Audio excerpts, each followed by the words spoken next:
Hello and welcome to Year 4. So today I'm going to start reading our class text to you, The Bearkeeper by Lacey. Now, when we start a reading book, we always begin by looking at the cover.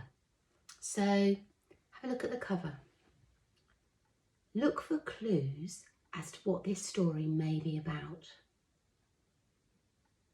What do you think? What sort of book do you think this is going to be?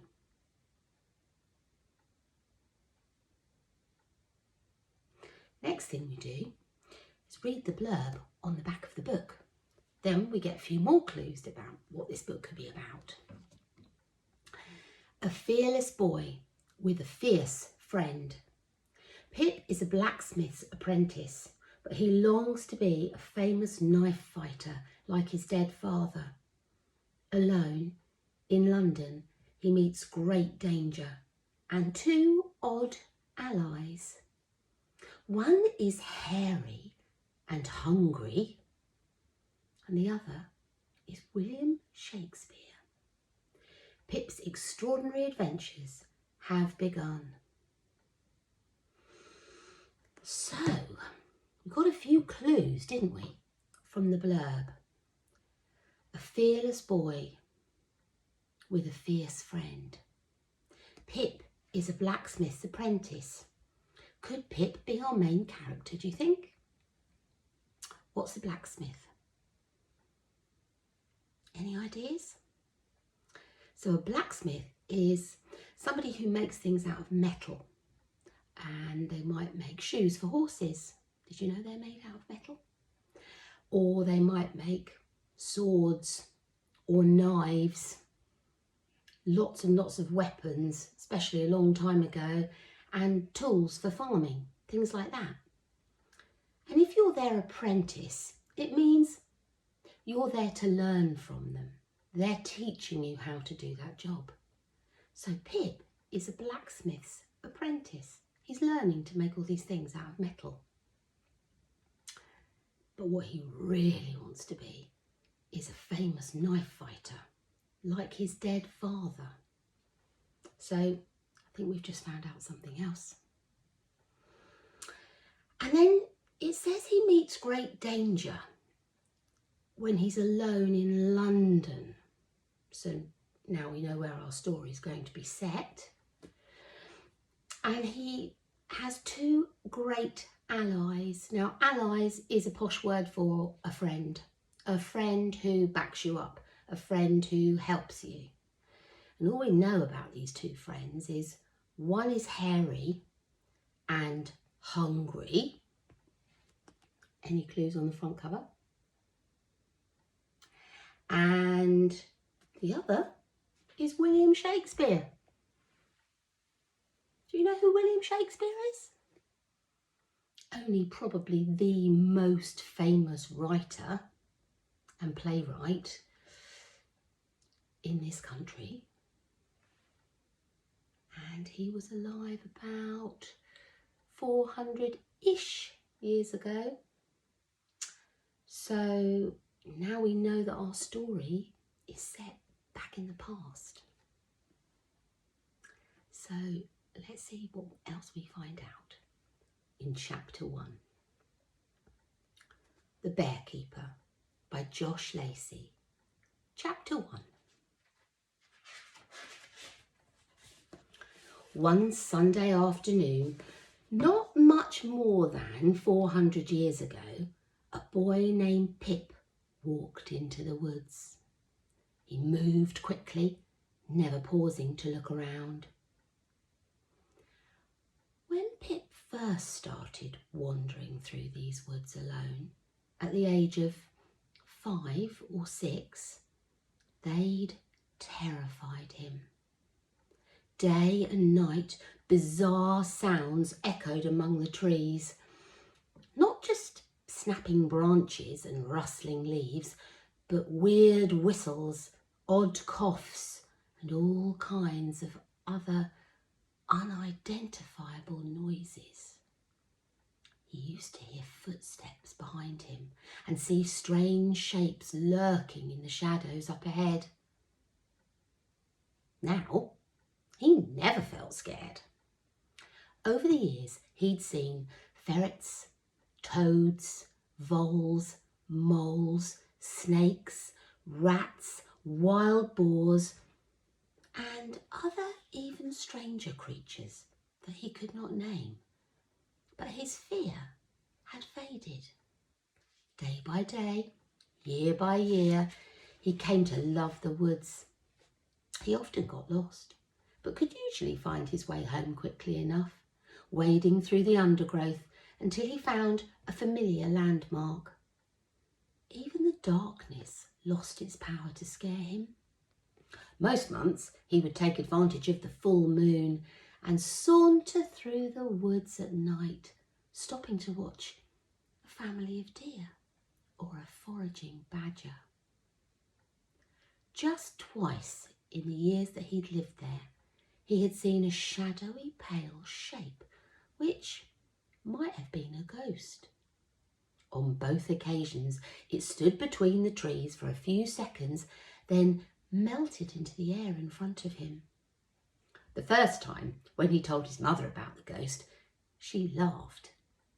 Since then, well, he'd never mentioned it to anyone. That afternoon, as he walked through the woods, Pip saw nothing but birds chirping wildly and a single fox drinking from the stream. He reached the clearing. Sunlight glistened on the wet leaves. A heavy rain had fallen overnight and the grass was still slippery. Pip would have to be careful. He didn't want to fall over and sprain his ankle or break his wrist. He pulled his knife from its leather scabbard.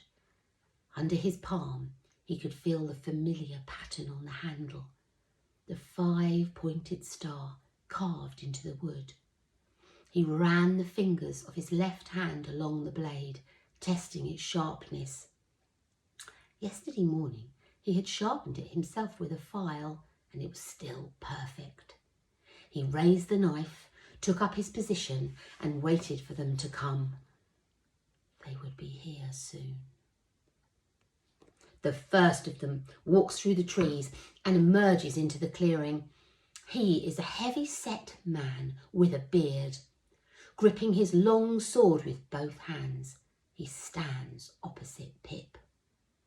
They look into each other's eyes. This is what Pip knows. The more you have learnt about your opponent, the better you can fight him. You must watch him constantly, study him, search for his weaknesses, and if he's brawny, use your speed.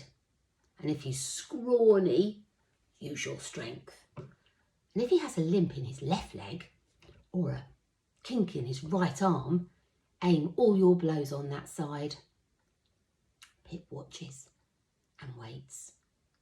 Without any warning, hoping to take Pip by surprise, the bearded man hauls his sword up into the air. The bearded man is quick, but Pip is quicker. Twisting his body, he thrusts his knife forward and parries the blow. Now, a knife can often outwit a sword, if you know how to use it. Turning your opponent's strength against himself. The bearded man stumbles awkwardly, thrown off balance by the weight of his own weapon, and loses his footing. Pip takes his chance. He plunges the knife into his enemy. With a shriek, the bearded man staggers backward, clutching his neck. Pip turns a half circle, and another man is already running out of the trees, armed with a short sword and a small round shield. At the last possible moment, Pip ducks, letting the blade whistle over his head, then thrusts, slashing his opponent's fingers. Shocked by the pain, the man drops his sword. Pip gets him twice between the ribs. Squelch, squelch. The man falls to the ground and writhes on the grass, yelling. But Pip, well, he hardly hears him. He's whirled round already, turning to face the next of his enemies. They keep coming. More and more of them. Short or tall, thin or fat, heavily armoured or bare-chested. They are all well armed. Between them they carry every possible variety of weapon you can think of. Spears lunge at him, swords slash at him, axes hack at him, voices taunt him, trying to distract him. But Pip's concentration is pure and clear. He ducks, darts, stabs, slices, turns on the spot, knife raised, ready for the next one. Now, if you happened to be walking through the woods that afternoon, you would have seen a very strange sight. A boy was moving around the clearing. He was short and skinny. He had brown hair and brown eyes. His face was red and he was panting, but he never stopped to catch his breath. In his right hand, he was holding a short, sharp knife. He darted forward, plunged the knife into the empty air and twisted the blade. He jumped back, ducked, bent his body and thrust the knife in another direction. Once again he twisted the blade, withdrew and turned, and then he was off again, his hand carving the air, his feet dancing on the grass, his knife stabbing yet another imaginary opponent.